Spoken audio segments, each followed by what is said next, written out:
တလန်းတွေကိုအကုန်လုံးကွေးပြီးတော့အမကြီးအောင်တလန်းတွေပါအကုန်လုံးကွေးကုန်တာဘယ်လောက်ပြင်းတော့မပြင်းတော့တလန်းတွေပါကွေးကုန်တာအမကြီးအောင်တော်ရုပ်အခြေအနေဆိုးသွားတော့ဒီမှာတရွာလုံးနဲ့ရောက်ရက်တွေခတ်ပြီးအကုန်လုံးမပြိုကျကုန်ပြီငလေလောက်တာမြေတွေကိုပကြအပ်ပြီးတော့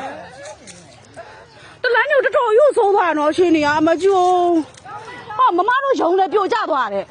ပြိုကျပြီမမတို့ယုံလည်းပြိုကျအသူတို့လည်းစပွဲကုန်နဲ့ဝေးအဲ့တော့မှန်နေရောကုန်ကွဲယုံတွေပါကုန်ပြိုကျကုန်လားနေတဲ့ရမှာမဟုတ်တာအမကြီးဒီကိုပြတ်သွားတာဟိုမှာဟာရက်ဆက်တဲ့ဟေးငလင်ပြင်းချက်ကတော့တစ်ခါမှတွေ့ဘူးသမီးဒီလိုကြုံဘူးသေးဘူးအရင်တော့တစ်ခါကြုံဘူးကဒါမှတော့ချင်းပြင်း